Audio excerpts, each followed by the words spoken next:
Bonjour. Dans le cadre de la Journée mondiale de la statistique, HCP célèbre aussi cette journée et j'ai le plaisir de partager avec vous la présentation de cette enquête nationale sur la migration internationale dont la réalisation a été effectuée durant la période 2018-2019.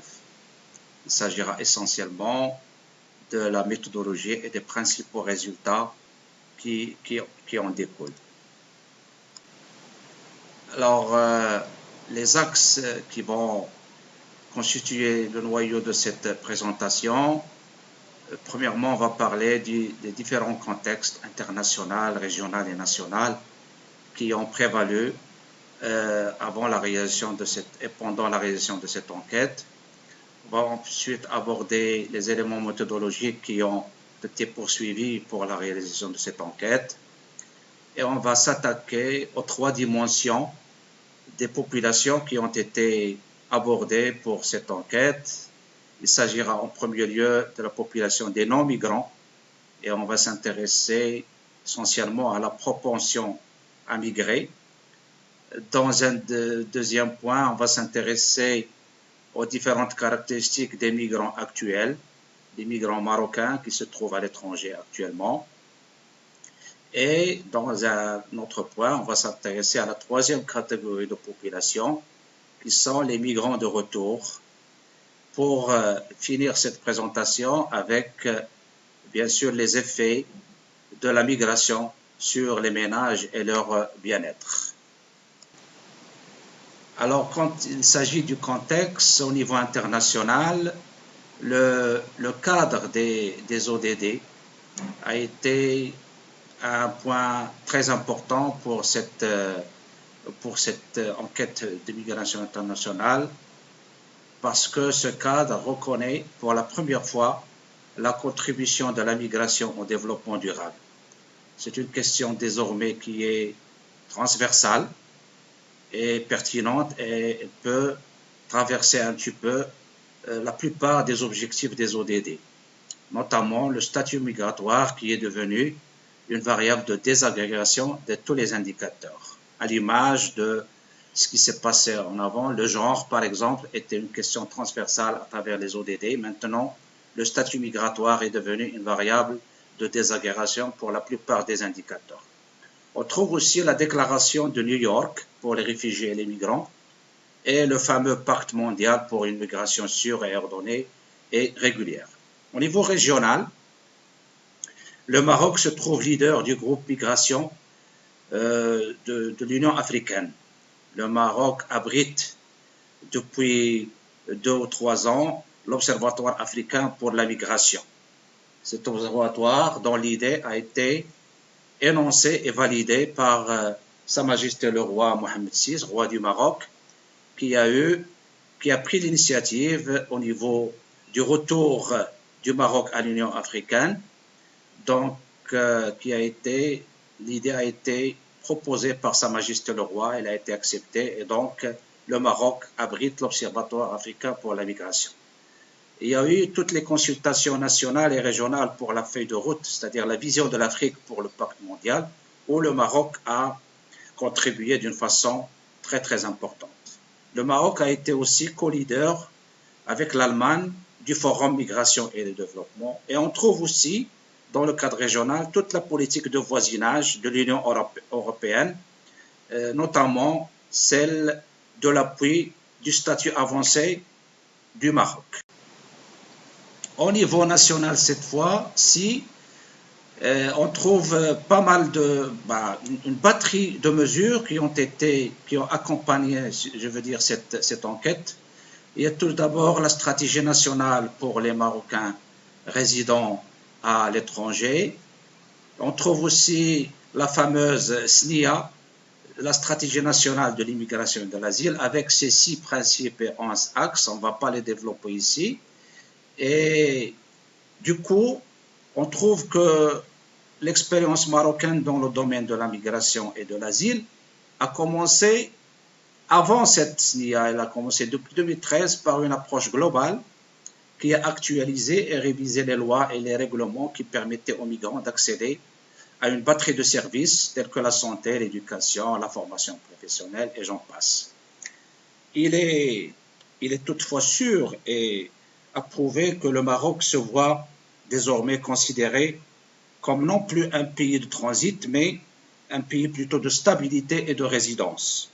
Le Maroc a développé dans ce sens toute une vision de la migration qui considère désormais la migration comme non pas un problème pour un pays particulier, mais un phénomène global et surtout une responsabilité partagée.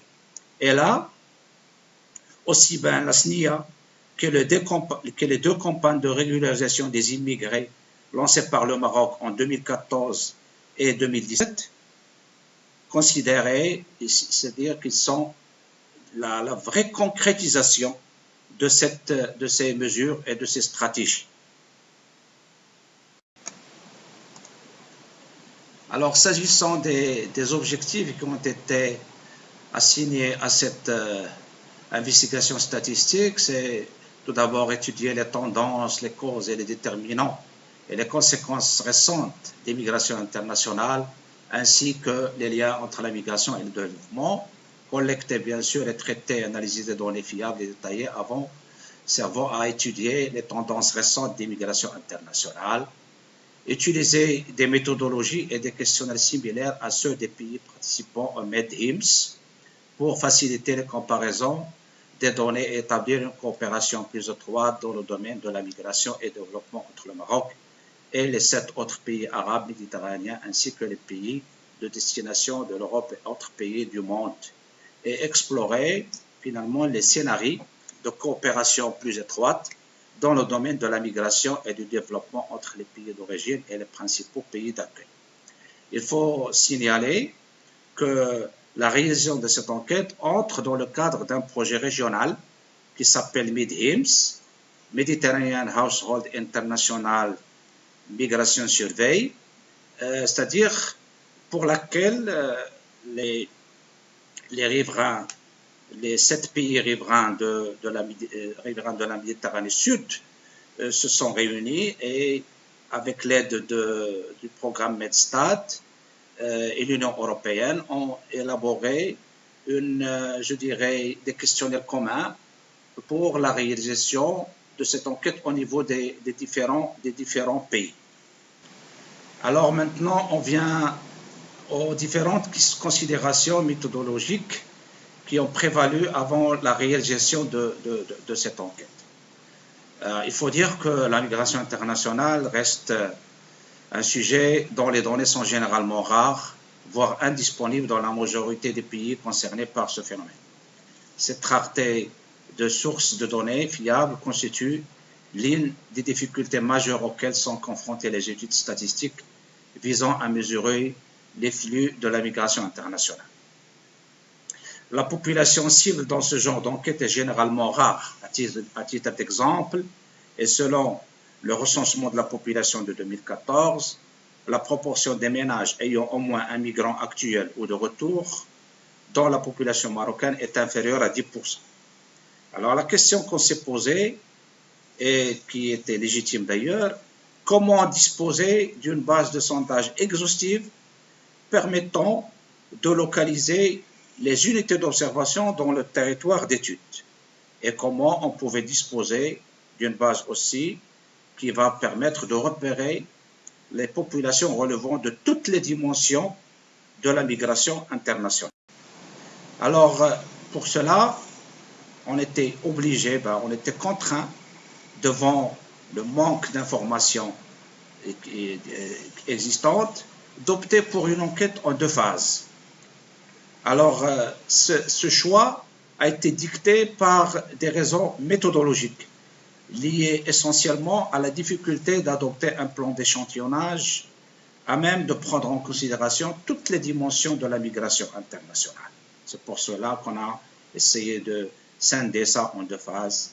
Une première phase qui s'est intéressée au phénomène de l'émigration des Marocains et à celui de la migration de retour.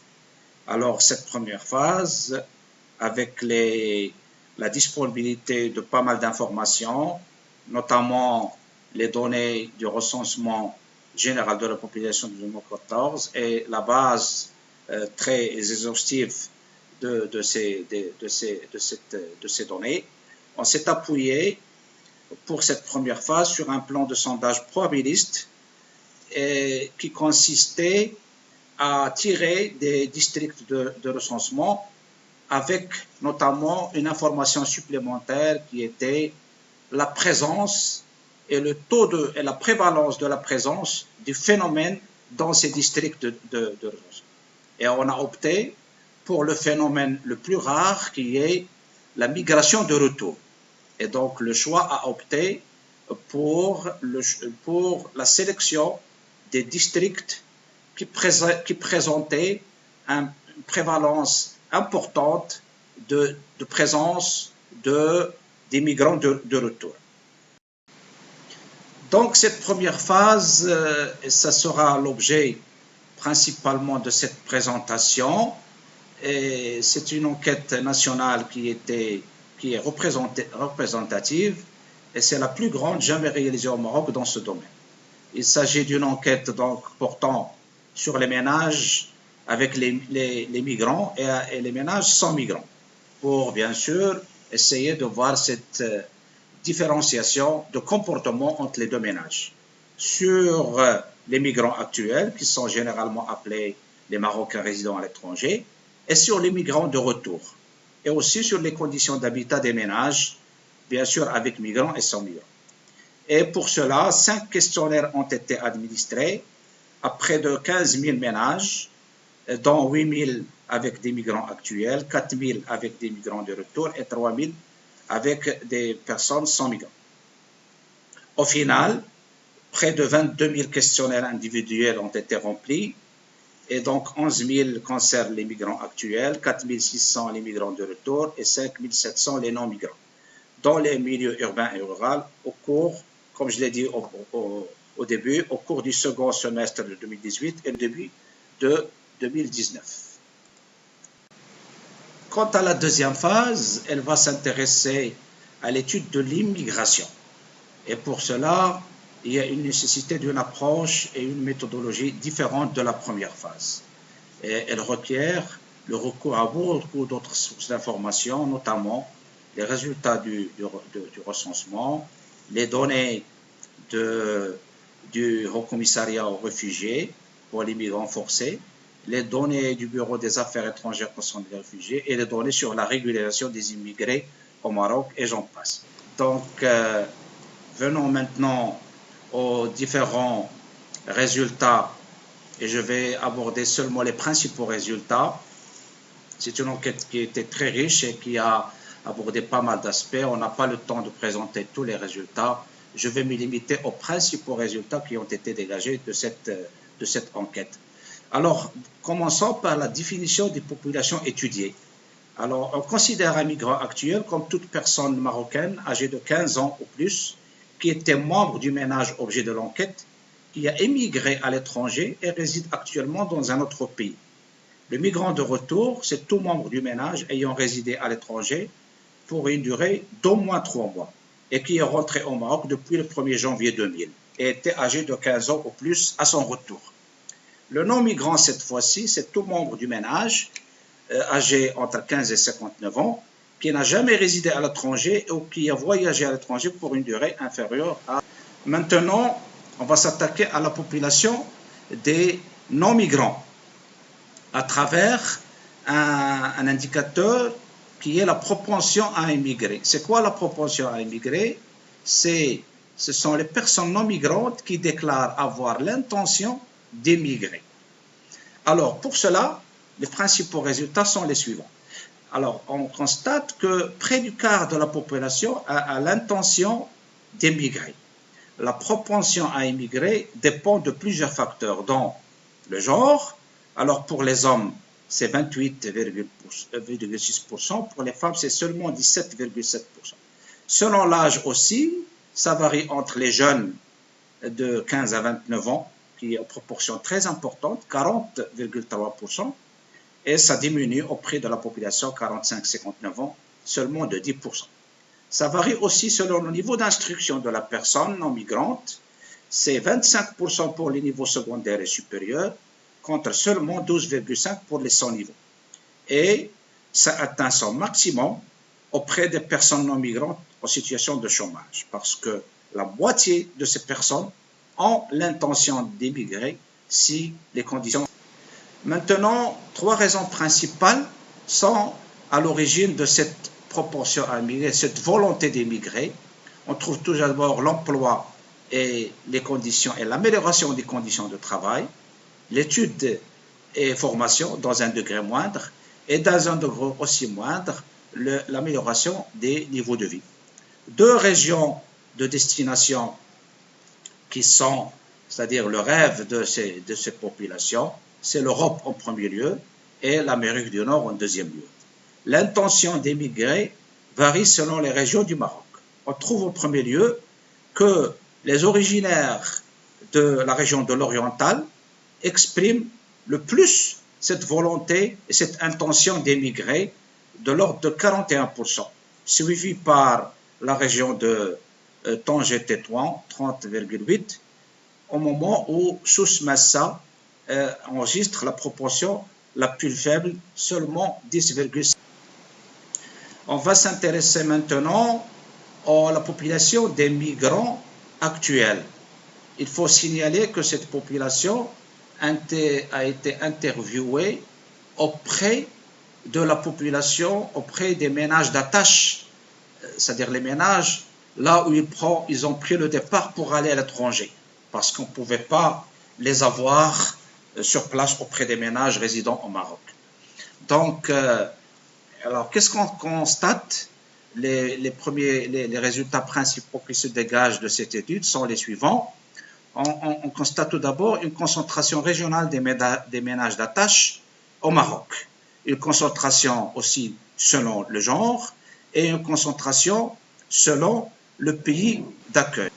Les migrants actuels, pour les raisons d'émigration, 3 raisons principales, c'est-à-dire on trouve au premier lieu l'emploi et les conditions de travail, l'étude et la formation, et comme 3e autre raison, c'est le regroupement familial et le mariage. La première raison, c'est-à-dire l'emploi et les conditions de travail, elle est prédominante chez les hommes, alors que les 2 autres raisons, ils sont prédominants chez les femmes. Maintenant, l'ancienneté des migrations. 78% des ménages des migrants actuels sont partis depuis l'année 2000, surtout vers les nouveaux pays européens d'immigration, et depuis 2010, surtout vers l'Amérique du Nord et les pays arabes. L'ancienneté moyenne est de 13 ans, elle est la plus élevée en Europe, et elle est encore plus faible pour les pays arabes. Alors, pour les migrants actuels qui ont une double nationalité, 1/3 des femmes et un quart des hommes ont cette double. Maintenant, le niveau de formation des migrants actuels. 1/3 des migrants actuels a un niveau d'enseignement supérieur et 3/4 d'entre eux, des diplômés, ont obtenu leur diplôme au Maroc. Concernant l'activité, près de 2 migrants actuels sur 3 sont des actifs occupés et les hommes représentent le double des femmes. Quant au transfert d'argent, plus de 8 migrants actuels sur 10 ont transféré de l'argent au Maroc au cours des 12 mois précédant la date de l'enquête.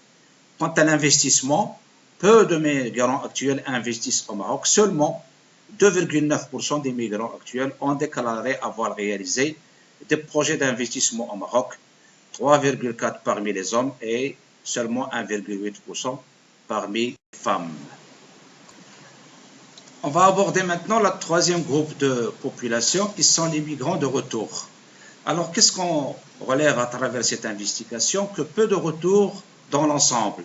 Le nombre total des migrants de retour au Maroc depuis l'année 2000 s'élève à quelque chose comme 187 000 individus, soit en moyenne quelques 10 000 retours par an.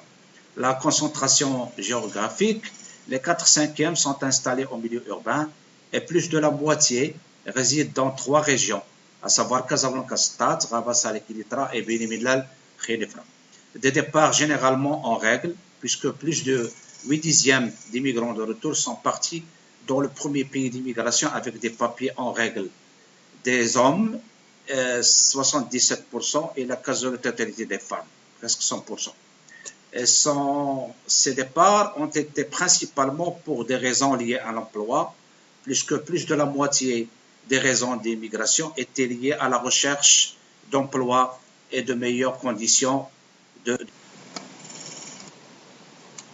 toujours concernant ce trajet migratoire pour les migrants de retour, il y a eu peu d'accompagnement. Peu de migrants étaient accompagnés de leur famille à l'immigration, seulement 11,9%. Les 4 à 5e des migrants ont immigré dans plus d'un pays et l'ancienneté, la durée migratoire moyenne était de 13, presque 14 ans. Cette ancienneté elle est plus longue pour les hommes que les femmes et elle s'allonge avec l'âge des migrants de retour. Elle est la plus longue aussi dans les anciens pays européens d'immigration et 2 fois plus longue que dans les pays d'Amérique du Nord, où elle est la plus courte, seulement 9 ans, presque 9 ans. Maintenant, sur la vitesse, si vous voulez, des retours, il y a eu une accélération des retours au cours de la dernière décennie, puisque les retours depuis 2000 sont marqués par des rythmes faibles ou modérés, jusqu'en 2008-2010, où une accélération au cours de la dernière décennie. Ici, 36,1% des retours ont eu lieu entre 2000 et 2009. Ce sont presque les 2 tiers qui ont été effectués entre 2001 et 2010 et 2018. Maintenant, sur les conditions de retour, plus des 8 dixièmes des migrants en retour viennent d'Europe et près de 3/4 des retours proviennent des 3 principaux pays d'immigration, la France, l'Espagne et l'Italie. Maintenant, 4 grandes régions, 4 grandes catégories de raisons pour le retour des Marocains.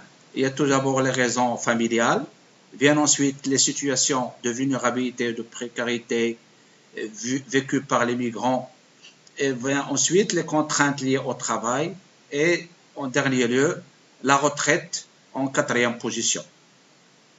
Concernant l'intention de remigrer pour cette population des migrants de retour, 22%, presque le 1/5 des migrants de retour ont l'intention de remigrer. Maintenant, 7 dixièmes des migrants de retour sont sur la constitution maintenant par sexe, 7 dixièmes des migrants de retour sont des hommes et plus d'un migrant de retour sur 8 ne sont pas à l'âge de la retraite. Parmi les autres caractéristiques des migrants de retour, on trouve que ces migrants de retour disposent d'un niveau d'éducation supérieur assez important, les femmes plus que les hommes. La moitié des migrants de retour travaillaient dans les pays d'accueil. Bien sûr, toujours les femmes, les hommes plus que, maintenant ce sont les hommes qui sont plus que les femmes. Le tiers des migrants de retour ont effectué des transferts au Maroc pendant leur séjour dans le dernier pays d'accueil.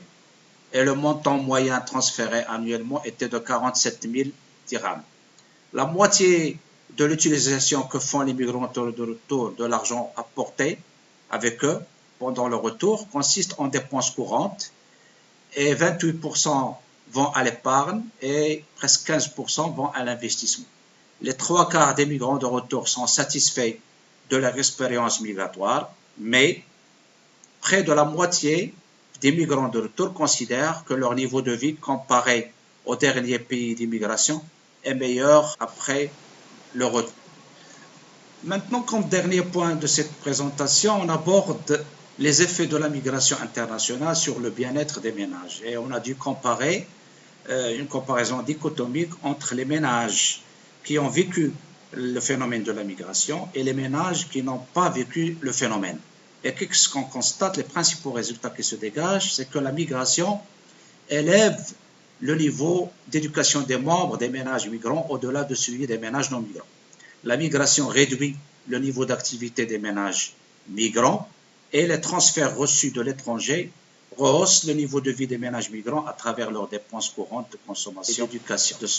Concernant les conditions d'habitation, il y a eu une nette amélioration des conditions d'habitation puisque les ménages migrants sont à 86,8 propriétaires de logement au moment où seulement 64% des ménages non migrants le sont.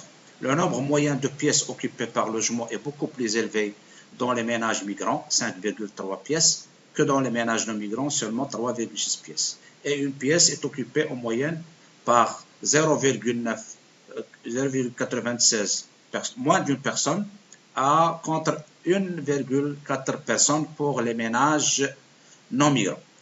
Il y a aussi un meilleur accès des ménages migrants aux services sociaux de base et un meilleur équipement du logement en biens durables. On peut citer par exemple la possession d'ordinateurs portables, c'est 35,3 contre 27,5, l'accès à l'Internet 39,9 contre 28,2, la disposition de voitures automobiles 46,4 contre 33,9, le micro-ondes 42 contre 24 et le lave-linge 80 contre 61,3. Et en dernier lieu, on a dû poser la question aux différents chefs de ménage, bien sûr toujours selon cette dichotomie entre ménages migrants et ménages migrants, et on constate, le résultat est là devant vous, c'est que le sentiment d'appartenance dans une proportion plus grande à la classe moyenne au plus confirme l'amélioration du bien-être des ménages migrants grâce à la migration internationale. En d'autres termes, la migration internationale donne le sentiment d'une appartenance à des classes plus élevées que leurs homologues qui n'ont pas vécu la migration internationale. Et sur ce, je vous remercie de votre attention et à très bientôt.